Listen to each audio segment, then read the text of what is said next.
Assalamualaikum warahmatullahi wabarakatuh. Selamat pagi anak-anakku semua kelas 8-10. Pada pagi hari ini kita kembali melanjutkan pembelajaran jarak jauh kita. Pembahasan pada pagi hari ini kita akan membicarakan pokok bahasan mengenai konflik dan integrasi sosial. Jadi pokok bahasan kita pagi hari ini mengenai konflik dan integrasi sosial. Pagi hari ini kita bahas terlebih dahulu mengenai konflik. Apa itu konflik? Juga lain-lainnya kita akan bahas pagi hari ini.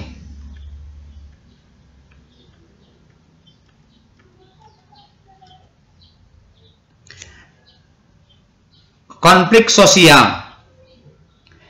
Kata konflik itu berasal dari bahasa Latin, yaitu konfigur, yang artinya saling memukul. Dalam Kamus Besar Bahasa Indonesia, konflik didefinisikan sebagai percekcokan, perselisihan, atau pertentangan. Secara sederhana, konflik merujuk pada adanya dua hal atau lebih yang berseberangan, tidak selaras, dan bertentangan. Menurut sosiologi, konflik diartikan sebagai suatu proses sosial antara dua orang atau lebih atau juga kelompok yang berusaha menyingkirkan pihak lain dengan cara menghancurkan atau membuatnya tidak berdaya. Itu mengenai pengertian konflik. Faktor-faktor penyebab konflik itu apa saja? Menurut Sujono Sutanto, konflik itu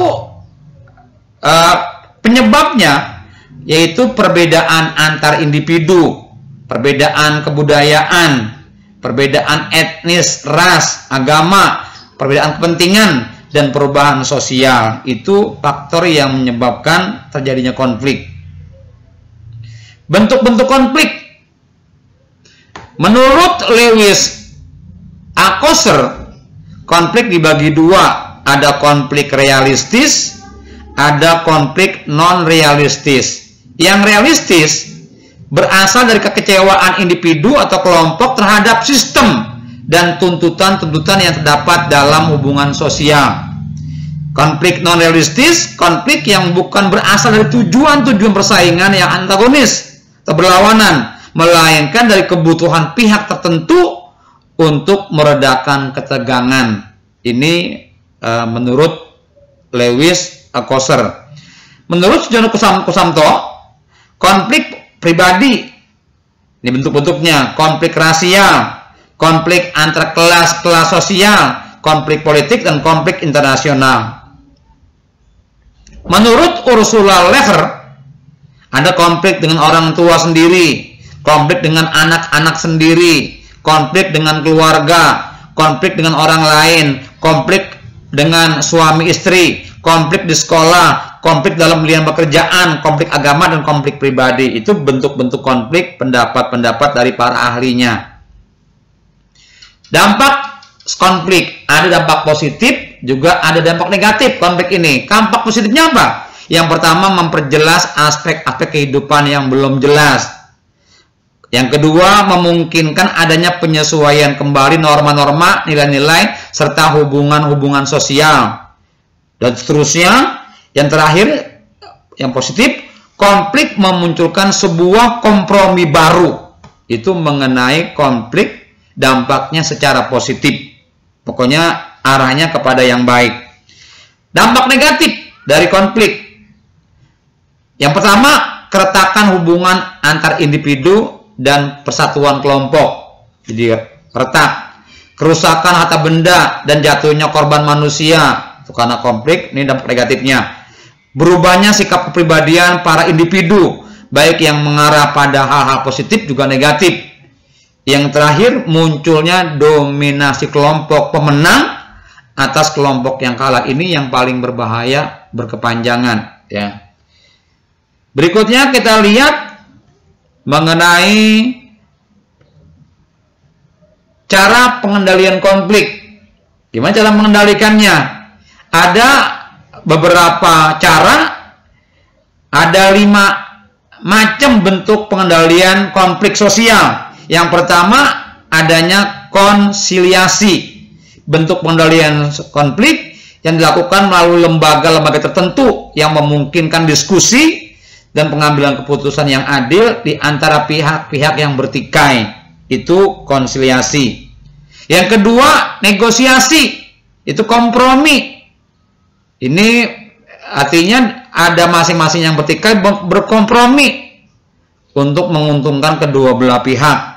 Yang ketiga, adjudikasi.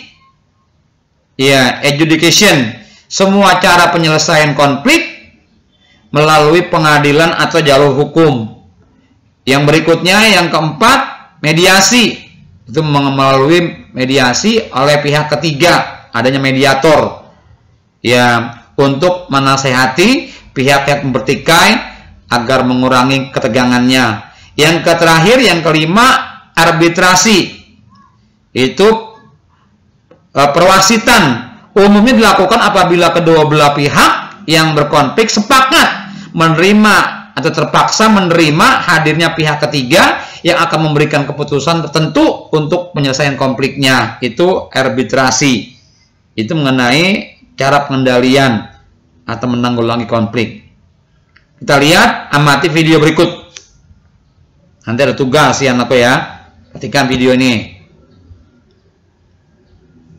Dengan seringnya terjadi konflik berlatar belakang agama selama 4 tahun terakhir. Berikut rangkuman Tempo Channel mengenai konflik yang berbau sara di Indonesia dalam kurun waktu 4 tahun. Konflik Gereja Yasmin. Konstitusi Anda di sini ini mau ngapain? Saya tanya mau bubarin orang beribadah. Akibat permasalahan izin mendirikan bangunan, Gereja Kristen Indonesia atau GKI Yasmin diblokir dan dilarang beribadah oleh kepolisian setempat pada 2011. Belum selesai sampai di situ, pada tahun 2012 lalu, ratusan orang berdemo menuntut jemaat GKI Yasmin untuk tidak melakukan peribadatan di lokasi bangunan Gereja Yasmin.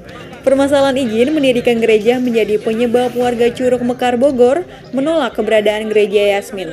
Kisruh ini baru berakhir setelah jemaat GKI Yasmin membubarkan diri dan tidak melakukan peribadatan. Penyerangan Ahmadiyah Cikesik.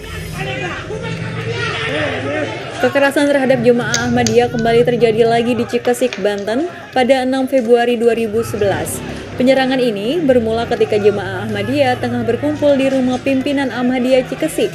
Melihat berkumpulnya jemaah Ahmadiyah, kemudian warga meminta mereka membubarkan diri, namun jemaah Ahmadiyah menolak. Bentrokan antara dua kelompok itu pun tak terhindarkan. Akibat penyerangan yang dilakukan lebih dari 1.000 orang itu, sebanyak 3 orang dilaporkan tewas. Penyerangan jemaah. Anak sekalian, setelah kamu amati yang video tersebut tadi ya, tayangannya, jawablah pertanyaan berikut nih. Yang pertama, jelaskan alasan mengapa konflik ini sampai terjadi. Ya, lihat tadi. Yang kedua, jelaskan menurut pendapatmu solusi dari konflik tersebut agar tidak terulang lagi. Jawab pertanyaan ini. Di buku boleh, selembar berpuluh-puluh. Kamu foto, kirim ke WA Bapak. Saya yakin kamu akan bisa dengan tayangan tadi. Juga teori konflik tadi kamu perhatikan. Ya. Juga kamu lihat videonya. Jawab 2 pertanyaan ini. Bapak tunggu jawabannya. Sampai jumpa lagi di lanjutan berikutnya mengenai integrasi sosial di bahas berikutnya. Ya. Demikian saja pagi hari ini. Kita berjumpa lagi di pertemuan berikutnya. Assalamualaikum warahmatullahi wabarakatuh.